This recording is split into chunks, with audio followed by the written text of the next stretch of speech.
Assalamualaikum warahmatullahi wabarakatuh. Dan kali ini saya masih berada di DPRD Kabupaten Tangerang dan tepatnya di fraksi PDIP. Sudah bersama kita juga narasumber kita kali ini dari Komisi 3 ya.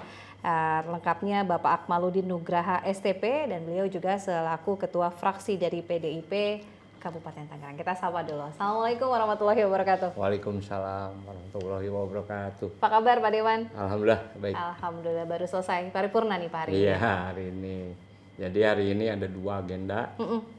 Pertama upacara kesadaran nasional. Nah tadi pagi ya Pak Iya Dewan ya. tadi pagi. Kemudian agenda keduanya rapat paripurna. Langsung 2 pembahasan lagi ya Pak Dewan? Iya langsung 2 pembahasan. Oh agak lama makanya tadi ya 2 Iya. pembahasan sekaligus nih. Terkait juga anggaran perubahan nih kalau tidak salah ya. Anggaran perubahan.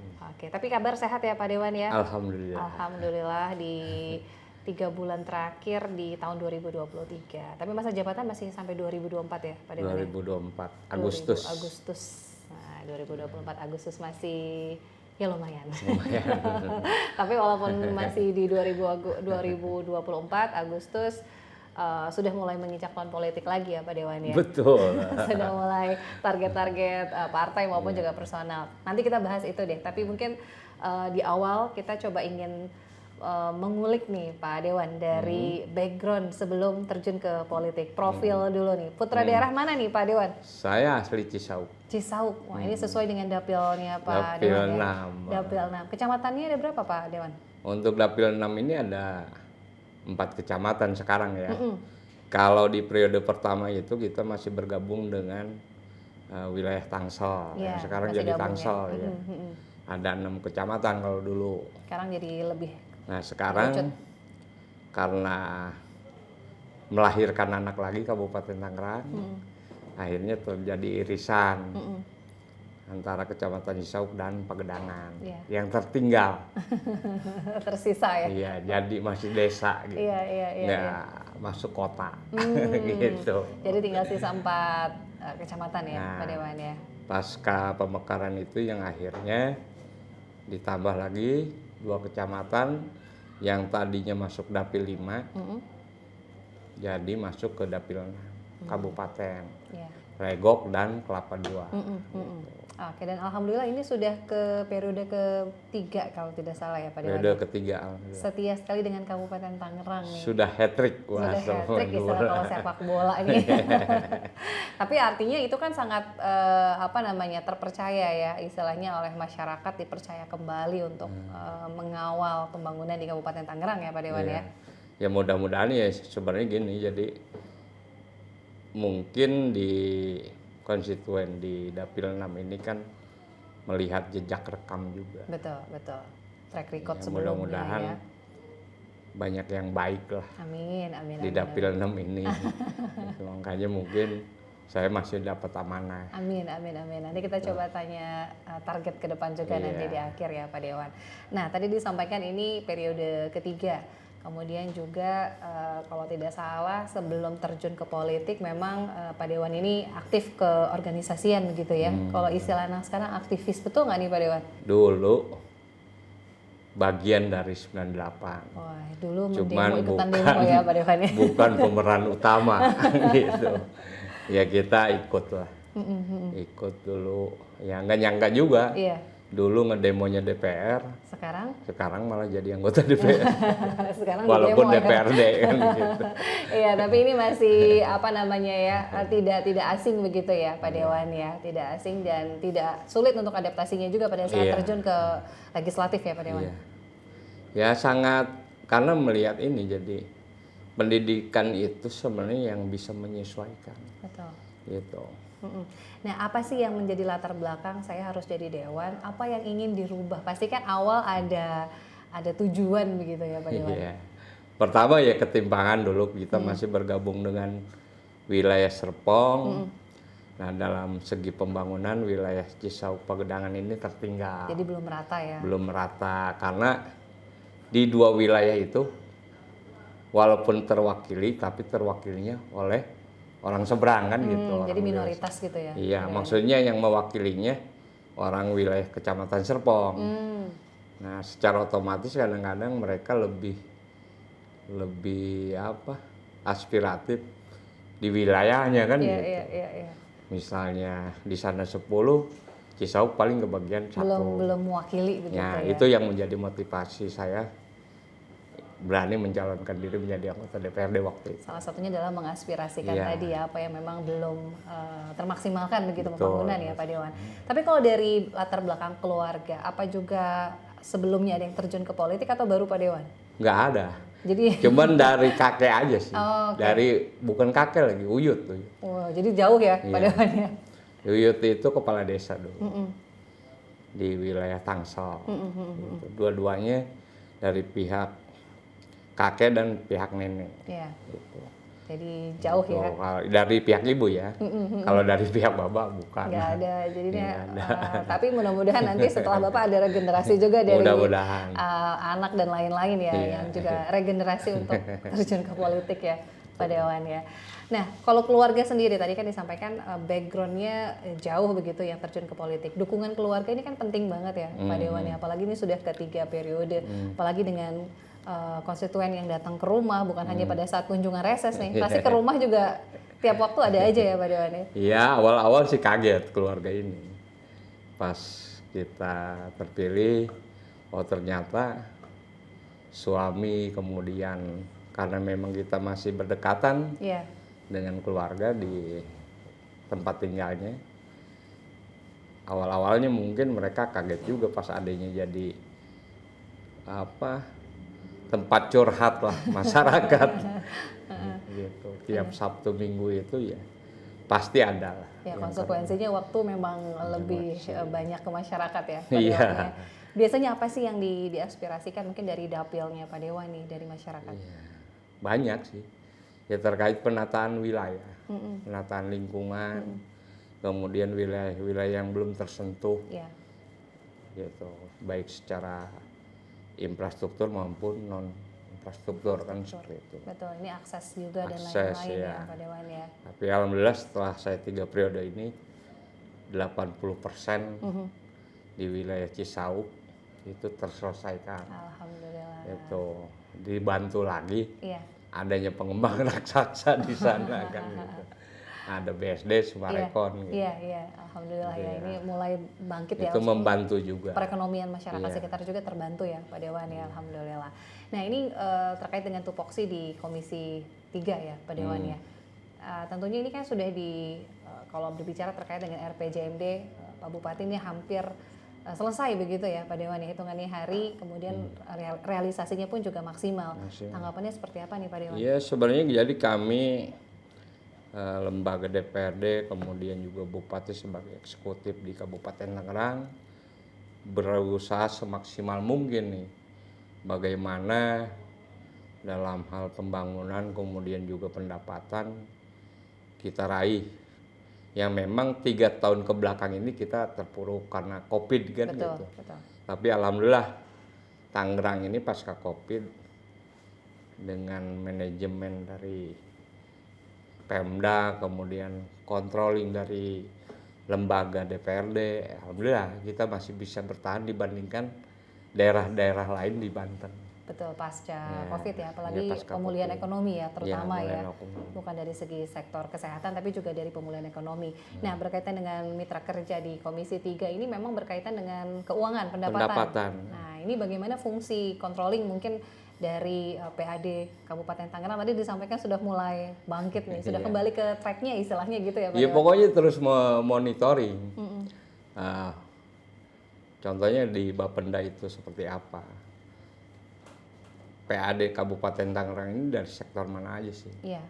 Begitu. Ada berapa pajak yang memang menjadi pendapatan yang istilahnya bisa menopang Iya. kebutuhan pembangunan di Kabupaten Tangerang. Betul. Jadi di Komisi 3 ini berusaha semaksimal mungkin kita terus mengevaluasi kinerja mereka. Betul. Yang akhirnya itu menjadi motivasi pihak dinas terkait. Ya alhamdulillah kita bertahan malah meningkat gitu. Alhamdulillah. Jadi potensi-potensi dari segi pendapatan terus digenjot, digali begitu ya. Apalagi sudah pasca pandemi masyarakat dan juga para pengusaha terutama juga sudah mulai Iya. kembali bangkit ya. Iya. Jadi mudah-mudahan sektor PAD ini juga tambah lagi meningkat. Nah, kemudian sektor-sektor lain yang punya potensi yang besar juga bisa terus ditingkatkan begitu ya Pak Iya, Dewan ya. insya Allah, insya Allah. Nah, termasuk juga diantaranya dari segi penanaman modal. Betul. Nah, ini seperti apa gambaran umumnya? Ini kan salah satu mitra kerja juga ya Pak Dewan ya. Di 6 bulan terakhir kemarin itu kita membuatkan peraturan daerah terkait investasi daerah ya. Iya. Itu jadi supaya investor itu datang ke Tangerang dan kemudian dalam hal pengurusan perizinan ini dipermudah. Iya. Yang tujuannya memang satu itu, tidak lain tidak bukan untuk menaikkan pendapatan, kemudian tingkat kesejahteraan masyarakat di Kabupaten Tangerang. Salah satunya makanya kami melahirkan peraturan daerah terkait penanaman investasi. Sudah rampung perdanya?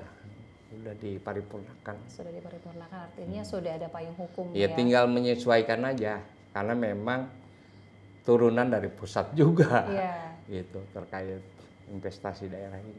Ini penting sekali ya, baik itu dari penanam modal dalam negeri maupun juga asing ya Pak Dewan ya. Ya kita punya aturan dan kita punya kearifan lokal. Betul. Ini mudah-mudahan bisa terus digali, kemudian investasi juga tumbuh ya Pak Dewan ya di Kabupaten Tangerang. Kemudian juga diantaranya, nah kalau untuk asetnya, untuk pengawasannya seperti apa? Mungkin aset-aset yang belum disertifikasi dan lain sebagainya, bentuknya seperti apa nih Pak Dewan? Terus dipantau, terus diawasi. Terkait aset-aset ini ya kita semaksimal mungkin sebagai tugas fungsinya yang memang mengontrol ya berusaha mana yang menjadi aset Pemda itu ya kita awasi terus. Betul. Seperti itu. Ya, karena fungsi dari DPRD juga salah satunya selain anggaran, legislasi dan juga pengawasan atau monitoring. Nah, ini terkait dengan tadi sudah dibahas anggaran perubahan ya Pak di sisa masa jabatan di 2023. Kemudian dari beberapa mitra kerja, capaian realisasi mungkin sudah monitoring sejauh ini seperti apa nih Pak Dewan? Di tahun 2023 itu hampir mencapai 90%. Sisanya dikit lagi mungkin bisa optimis selesai. Ya kami berusaha dengan pihak eksekutif itu berusaha mencapai apa yang menjadi target RPJMD, RPJ-nya kan gitu. Dengan visi misi Bupati di awal dia menjabat sebagai menjadi Bupati Kabupaten Tangerang. Betul. Itu salah satunya, makanya kita ya terus bagaimana kita bekerja sama bersinergi dengan eksekutif supaya Kabupaten Tangerang ini yang menjadi gemilang kan gitu. Amin. Ya, itu tadi ya sisa 3 bulan dengan capaian target sudah di atas 90%, ini sisa 10% sepertinya sih. Ya, 8-90% lah. Wah, sisanya tinggal nggak 90%. Tinggal sisanya masih tercapai nih sampai dengan 3 bulan terakhir. Kemudian Pak Dewan, tentunya selain tadi hal-hal prestasi yang juga sudah diraih, kemudian tidak harus berpuas diri sampai situ. Tentunya banyak pengembangan-pengembangan dan juga pemerataan lainnya. Apa sih Pak Dewan yang mungkin harus dicapai Kabupaten Tangerang dalam waktu ke depan begitu? Iya masih banyak lah. Capaian-capaian yang harus kita capai. Ya mudah-mudahan walaupun masa bakti Bupati Haji Dr. Zaki Iskandar ini habis, nanti PJ bisa melanjutkan kan gitu. Apa yang memang direncanakan, apa yang memang akan dilaksanakan di Kabupaten Tangerang, kan seperti itu. Ya salah satu proyek besar ini kan sekarang pembangunan flyover Cisauk, kemudian underpass Curug, yang intinya mudah-mudahan di bulan Februari sudah dinikmati oleh masyarakat. Minimalisir kemacetan juga ya Pak Dewan ya. Iya, kondisinya karena memang ada double track, double track kereta api yang akhirnya itu menjadi bagian dari kemacetan di wilayah Cisauk. Kemudian kalau sudah optimal dan realisasi bisa meminimalisir ya Pak Dewan. Karena biayanya, kenapa saya bilang itu harus ini? Biayanya semuanya APBD Kabupaten Tangerang. Tidak ada bantuan dari provinsi ataupun pusat. Itu salutnya ke Pemda Kabupaten Tangerang. termasuk ke bupatinya. Luar biasa ya. Iya, termasuk ke DPRD-nya yang menyetujui Betul, kan gitu. betul. Gitu. Untuk bisa dinikmati oleh masyarakat. Termasuk juga ada pembangunan-pembangunan lainnya ya, rumah sakit juga pun bertambah begitu ya Pak Dewan ya. Iya. Ini untuk Termasuk pelayanan. sarana kesehatan kan kita buatkan lagi rumah sakit. Tiga Raksa ini yang mudah-mudahan bisa dinikmati nanti di 2024. Betul, jadi akses layanan masyarakat Iya. bagi masyarakat sekitar nggak usah perlu jauh-jauh Nggak ya perlu Pak Dewan ya. jauh-jauh. Karena kalau ngomongin soal kesehatan nih masalah waktu ya. Betul. Jadi harus cepat tertolong dengan maksimal begitu. Nah Pak Dewan, ini kan di 2023 sudah tinggal hitungan bulan sudah masuk ke tahun politik. Sebetulnya dari tahun ini juga sudah mulai masuk tahun politik. Masih hangat-hangat, mungkin tahun akhir-akhir sudah mulai panas ya Pak Dewan ya. Nah ini tentunya banyak juga masyarakat yang perlu peran aktif dan juga partisipasi dalam pemilu nanti. Harapannya seperti apa sih Pak Dewan untuk masyarakat peran aktif dan partisipasinya di pemilu nanti? Iya, jadi ya jangan menuntut haknya aja. Kewajiban sebagai warga negara ya Harus digunakan ya. harus dimanfaatkan, digunakan juga. Karena tujuannya kita untuk berbangsa dan bernegara kan gitu. Betul. Berdemokrasi, berpolitik, kemudian juga adanya pemilu itu kan untuk menentukan nasib bangsa Betul. ataupun daerah nih. Betul. Itu bukan semata-mata hanya seremonial kan gitu, ataupun perayaan Iya. 5 tahun sekali. Tapi adanya pemilu ini ya untuk menata, kemudian memperbaiki yang mungkin tadinya tidak baik menjadi semakin baik, seperti itu. Nah ini adalah perannya dari pemilih ya tadi ya Pak Dewan ya. Peran aktifnya dimanfaatkan hak pilihnya untuk menentukan nasib 5 tahun ke depan begitu ya Pak Dewan ya. Nah apalagi ini tahun 2024 serentak ya Pak Dewan ya. Untuk pemilu kan 2024 itu pemilu legislatif dan pemilu presiden. Hafal pasti tanggalnya nih Pak Dewan ya, tanggal cantik katanya. Katanya sih pas hari kasih sayang. Hari Valentine, 14 Februari, biar nggak lupa masyarakatnya. Itu jadi sejarah juga di Indonesia. Pas hari kasih sayang. Nyoblos ya? Kita coblos. Nanti baru di akhir-akhir tahun ada lagi yang pilkadanya ya? Pilkadanya. Oke, nah Pak Dewan, masih ada waktu beberapa menit lagi. Mungkin saya ingin tanya ke target nih Pak Dewan. Target partainya, kemudian juga target personal. Ada target-target khusus yang harus dicapai di pemilu nanti Pak Dewan? Ya target pasti ada. Ya kami berusaha nih, walaupun dewannya udah hat-trick, partainya belum nih. Nah, untuk di Kabupaten Tangerang, ya minimal kita mempertahankan suara yang ada. Tapi dengan adanya mungkin sudah banyak yang diberikan oleh anggota-anggota fraksi, ini bisa menambah suara untuk wilayah Kabupaten Tangerang.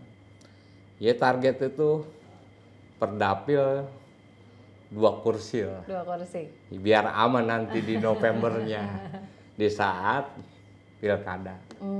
Itu per dapil 2 kursi ya, target dari partai ya. Iya. Kalau personal Pak Dewan gimana nih targetnya? Insya Allah nyalon lagi masih di Kabupaten Tangerang atau gimana Pak Dewan? Ya mudah-mudahan masyarakat masih memberikan amanah ke saya kan gitu. Walaupun udah 4 periode, mungkin yang keempat, insya Allah saya terus berusaha semaksimal mungkin menjembatani. Jadi jembatan aspirasi di masyarakat di dapil saya seperti perpanjangan itu. tangan dari masyarakat ya Pak Dewan masyarakat, ya. Gitu. Baik, mudah-mudahan nanti niat baik dan doa dukungan ya dari masyarakat, terutama dari dapil berapa tadi Pak Dewan? Dapil 6. Dapil 6, ada 4 kecamatan ya Pak Dewan 4 kecamatan, 34 desa dan kelurahan. Mudah-mudahan dilancarkan nih. Udah mulai deket-deket ya Pak Dewan ya. Baik, terakhir nih Pak Dewan, pesan apa nih mungkin secara umum ya, pesan untuk masyarakat Kabupaten Tangerang di closing statementnya Pak Dewan, silakan Pak.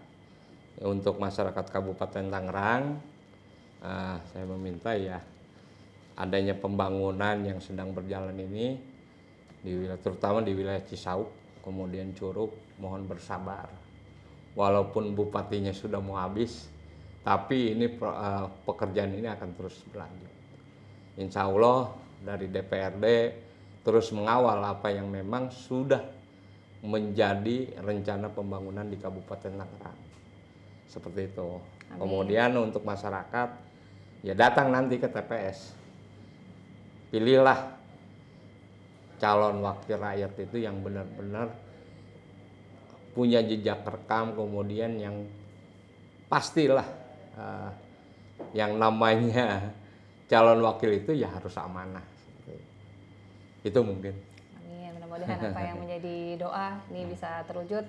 Dan kemudian juga untuk masyarakat tadi pesannya ya, jangan lupa tanggal 14 Februari untuk menggunakan hak pilihnya. Sekali lagi terima kasih banyak Bapak Akmaluddin Nugraha selaku anggota dari Komisi 3 dan juga Ketua Fraksi PDIP Perjuangan dari Kabupaten Tangerang. Mudah-mudahan berikan kelancaran dan kesehatan ya Pak Dewan ya. Saya Ratu Fitri mengucapkan terima kasih banyak atas kebersamaannya. Sampai jumpa. Wassalamualaikum warahmatullahi wabarakatuh.